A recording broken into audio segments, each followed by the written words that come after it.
Hello and welcome back to my channel guys. आज हम बात करेंगे प्लेटो के न्याय सिद्धांत के ऊपर। लास्ट वीडियो में मैंने आपको बताया था कि प्लेटो कौन थे, प्लेटो का आदर्श राज्य की जो कल्पना की थी वो क्या थी। आज हम बात करेंगे कि प्लेटो ने न्याय का क्या सिद्धांत दिया था। ठीक है, तो लास्ट वीडियो में देखा था हमने कि प्लेटो ने अपने समाज में फैली हुई बुराइयों को दूर करने के लिए अपनी पुस्तक कौन सी, रिपब्लिक में न्याय पर आधारित आदर्श राज्य की स्थापना की थी। कल्पना की थी कि ऐसी स्थापना हो। ठीक है, अब हम बात करते हैं उनके नए न्याय के ऊपर। न्याय क्या है, न्याय का सिद्धांत क्या है। तो न्याय क्या है, प्लेटो ने अपने न्याय सिद्धांत का प्रतिपादन करने से पूर्व तत्कालीन यूनानी समाज में प्रचलित जो न्याय का सिद्धांत था उसका खंडन किया। और यूनानी समाज में न्याय के 3 सिद्धांत उस टाइम पर प्रचलित थे। उन तीनों सिद्धांत के ऊपर हम यहाँ पे बात करेंगे। ठीक है, तो पहले हम बात करते हैं परंपरागत न्याय सिद्धांत के ऊपर।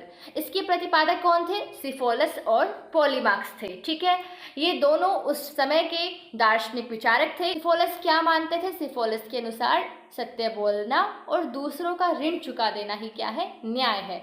लेकिन प्लेटो ने इसका खंडन करते हुए कहा कि न्याय की यह परिभाषा कुछ परिस्थितियों में अन्यायपूर्ण भी हो सकती है। कैसे? जब कोई शत्रु देश को अपने सैनिक रहस्यों की जानकारी देना और पागल को उसका हथियार लौटा देना, ये सभी सत्य और एक तरीके से किसी के जो ऋण हम ले रखे हैं उसको चुका देना, ये है। लेकिन ये कुछ परिस्थितियों में हमारे लिए हानिकारक हो सकते हैं, राज्य के लिए हानिकारक हो सकते हैं। इसलिए प्लेटो जो सिफोलस की जो न्याय की परिभाषा है उसका खंडन करते हैं। अब हम बात करते हैं पॉलीमार्क्स की। तो पॉलीमार्क्स के अनुसार प्रत्येक व्यक्ति को उसका व्यवहार देना ही न्याय है। यानी कोई शत्रु है, वो हमारे प्रति शत्रुता का व्यवहार करता है, उसका भाव जो है वो शत्रुता का है, तो उसके साथ शत्रु का जो भाव है वो दिखाना न्याय है। कोई मित्रता का भाव दिखाता है तो उसके साथ मित्रता दिखाना ही न्याय है। ठीक है, तो प्रत्येक व्यक्ति को उसका व्यवहार देना ही क्या है? न्याय है। ये कौन मानते हैं? पॉलीमार्क्स मानते हैं। लेकिन प्लेटो ने इसका खंडन करते हुए कहा कि यह कहना आसान है, लेकिन मित्र के प्रति मित्रता का भाव और शत्रु के प्रति शत्रुता का भाव रखना क्या है? कठिन है, ये रखा नहीं जाता। ठीक है, प्लेटो बोलते हैं कि अनेक बार जिसे हम अपना मित्र, परम मित्र मानते हैं वह हमारा शत्रु निकल जाता है। ठीक है, और जिसे हम अपना शत्रु मानते हैं वो हमारा सबसे बड़ा सुख चिंतक होता है। ठीक है, जो हमारा सुख चाहता है, हमारा शुभ चाहता है, शुभ चिंतक होता है। अब हम देखते हैं क्रांतिकारी सिद्धांत के ऊपर। पहला था परंपरागत सिद्धांत, दूसरा है क्रांतिकारी सिद्धांत। क्रांतिकारी सिद्धांत में क्या था? इसके जो प्रतिपादक थे वो थे थ्रेसिमार्क्स। ये मानते थे कि शक्तिशाली का जो हित है वही क्या है? न्याय है। प्लेटो ने इसका खंडन करते हुए कहा कि शक्तिशाली का हित न्याय है तो कमजोर का अहित करना न्याय कभी नहीं हो सकता।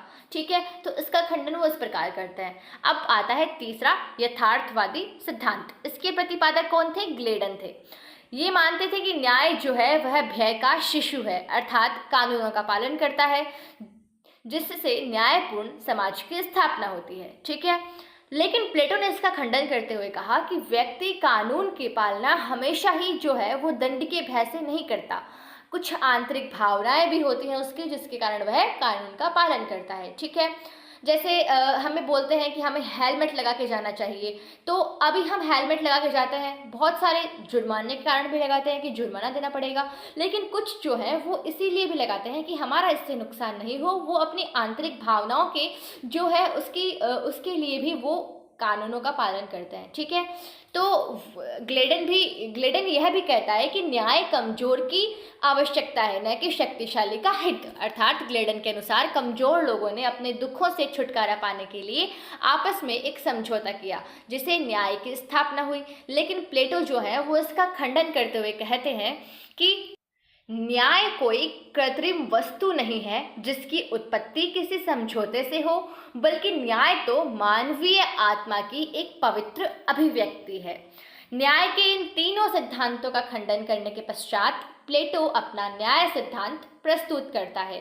प्लेटो के अनुसार मानवीय आत्मा में तृष्णा, साहस और विवेक 3 गुण होते हैं। मैंने कल भी ये बताए थे आदर्श राज्य वाले वीडियो में, आप वहाँ वो वीडियो पहले जरूर देखिएगा, फिर इसको समझोगे तो आपको और अच्छा समझ में आएगा। ठीक है, इन तीनों गुणों के आधार पर ही समाज में 3 वर्ग, कौन से वर्ग? उत्पादक वर्ग, सैनिक वर्ग और दार्शनिक वर्ग, ये 3 वर्ग होते हैं और तीनों जो है उनके अलग अलग कार्य होते हैं। जैसे जिस व्यक्ति में तृष्णा गुण की प्रधानता होती है वह उत्पादक वर्ग में शामिल होता है, जिसका प्रमुख कार्य क्या होता है? उत्पादन करना। जिस व्यक्ति में साहस गुण की प्रधानता होती है वह सैनिक वर्ग में शामिल होता है, जो रक्षा करना उसका प्रमुख कार्य होता है। जिस व्यक्ति में विवेक गुण की प्रधानता होती है वह शासक वर्ग में शामिल होता है और उसका प्रमुख कार्य क्या होता है? राज्य का शासन चलाना। इस प्रकार प्लेटो के अनुसार प्रत्येक व्यक्ति जब अपनी आत्मा के 3 गुणों के आधार पर कार्य करता है और दूसरे के कार्य में हस्तक्षेप नहीं करता तो वही क्या है? न्याय है।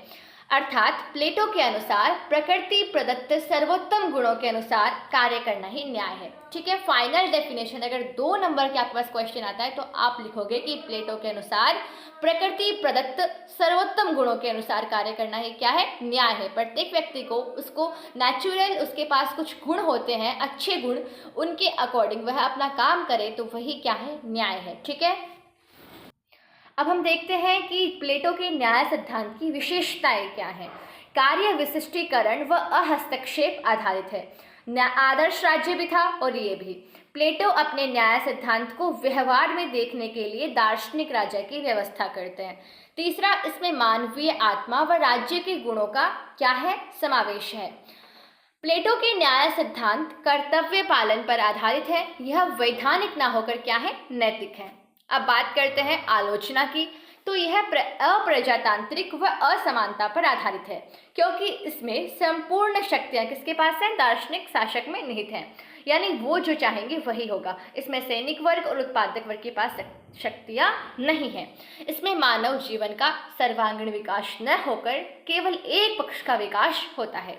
यह व्यक्ति के अधिकारों व स्वतंत्रता की उपेक्षा करते हुए केवल उसके कर्तव्य पालन पर बल देता है।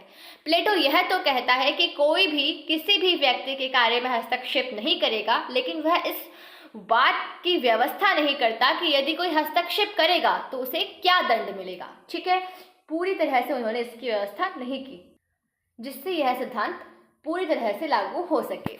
अब बात करते हैं निष्कर्ष क्या निकलता है। तो उपयुक्त आलोचना के बावजूद प्लेटो के न्याय सिद्धांत को नकारा नहीं जा सकता। वर्तमान शासन प्रणाली में जो कमियां दिखाई देती हैं इसका मुख्य कारण कार्य विभाजन, संपूर्ण व्यवस्था का अभाव है। आज कानून के पीछे वैधानिक शक्तियां होने के बावजूद नैतिकता के अभाव में उसका कोई महत्व नहीं रह जाता।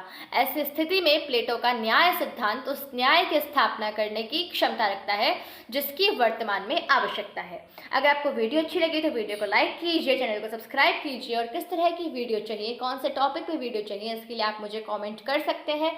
मैं डेफिनेटली उसके ऊपर वीडियो बनाऊंगी। All the best.